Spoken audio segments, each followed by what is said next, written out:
Pat. Questions? You ready? I'll let you know if you answer. Okay. Right. Well, we've had our chat room open throughout the entire program, and so we're going to start with Ruth, who wrote in and says, when I leave the house, my pets go crazy. I call it missing mommy syndrome. What can I do to calm them down? What do you think? Well, they use that term separation anxiety, which is probably a lot of baloney. But in any event, your dog needs a lot of energy, and it shows. The problem is you got that beast in the house all day long, all locked up. And they're lonely. So you take off 9 in the morning, 8 in the morning, you come back at 5 in the afternoon, so that dog's there all day long.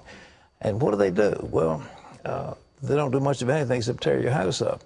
So what you need to do is to get that dog more exercise. If you have to hire somebody to take it out and walk it, you need something, as the doctor was saying, at least 30 minutes of exercise.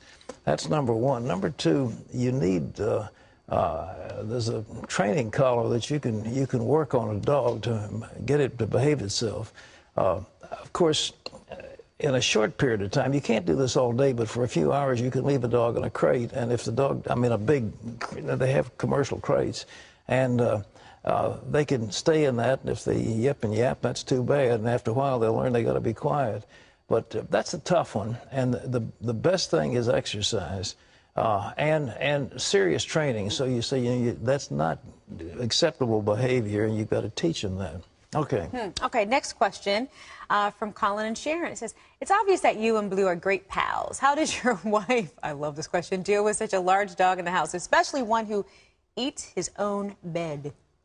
How does Dee Dee hang? She does not like what Blue does. She is a great dog lover, but this dog... She was, we have some little hedges around some flowers, and she was out cutting some flowers. And I taught Blue to jump, and so he comes running and leaps over this hedge and hits her in the side of the head. So I said, honey, you've got to show the dog that you are the alpha male. So I said, we're going to have a lesson that I'm going to train you to be assertive. You've got to teach him. He will not, they will not attack the alpha male. And how did Dee Dee respond to that? Well, she didn't get active enough. I said, do what I tell you. I said, stop. And she wouldn't listen to me. So but you have to be assertive. And a dog wants a master who is calm and who knows what's going on, just like a horse. A horse wants the same thing. The rider, they want to feel comfortable that the rider knows what he's doing. And if he doesn't, the horse will be all nervous. Same with the dog. The dog, you have to assert yourself, or the dog's going to assert himself over you. So I'm trying to teach my wife to be the alpha male, and it's tough because she's very sweet. Well, God bless her. She had a poodle. The poodle was cool. That's because poodle was cute, little poodle, right? No, it was a big poodle. It was a standard poodle, big poodle. But she didn't have a job. But Blue is so enthusiastic. He comes leaping and loves her and jumps on her, and she's going to knock me down. Well, he would never do that to me. Well, he would never jump on me because I'm the alpha male. Well, because you're the alpha male. Maybe she needs to learn how to go, whoa, whoa, whoa, back at her. That's it. I'm trying to teach her, but I have to train her to be the alpha male so she can teach the dog she's the alpha male. I got you. Joyce asks, with the U.S. facing a debt crisis, should I cash in my savings bonds now? That's a good question. Oh, you're probably going to pay a tax penalty. Savings bonds are awful investments, just absolutely awful. Yeah. And so they probably got a penalty if you cash them in, so... you've lost your money already, so you might as well just ride with it. Unless you've got a good investment.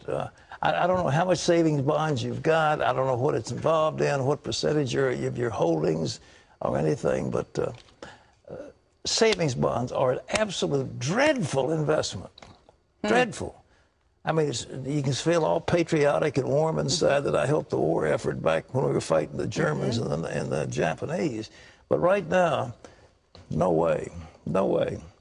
So there are bonds and there are stocks that pay incredible dividends. I love these master limited partnerships that, have gas pipelines and things like that, and they pay wonderful dividends. Something like Kinder Morgan, for example, just keeps on paying, the stock keeps going up. Much better, maybe 2 or 3 times what you can get on government securities. So, okay, next. Next question. Here's one from AMD recently who says, recently my husband had surgery and doctors botched his operation. Is it right for Christians to sue them? What do you think? Listen, that doctor has insurance, and the insurance is to cover malpractice. And so you say he botched it. If it really was malpractice, then he is covered in order to pay for something like this. So I just think you don't have bitterness. You're like, I want to get that dirty so-and-so for what he did to me. If you have that, you'll be hurt. But the idea that you set up a procedure to get the insurance company to pay, and they'll fight, they won't pay, they'll give you all this stuff. So you see that commercials, they tell them you mean business. Yeah. Yeah. Calvas and Knockman, Yeah, whatever. yeah. But sometimes you have to get a lawyer to tell the insurance company you mean business, you're not playing around. But normally speaking, if you can do it peacefully, the insurance company knows they're liable, and they'll pay without having a big hassle. Yeah, All this right. next question, I think it's very, very interesting because I know it's a debate back and forth. Brett says, does God have someone in mind for me to marry, and how do I know when I find her? Do you think there's one person for someone, or do you think that you have a choice? The Bible says God puts the lonely together in families. By the way, you have any offers? Do I have any offers? Yeah, well, I mean, I have friends. Well, you're a charming young lady, nice little boy, cute little dog. Cute little dog. Little house. Nice house. You're loaded with money. Well, I'll receive it.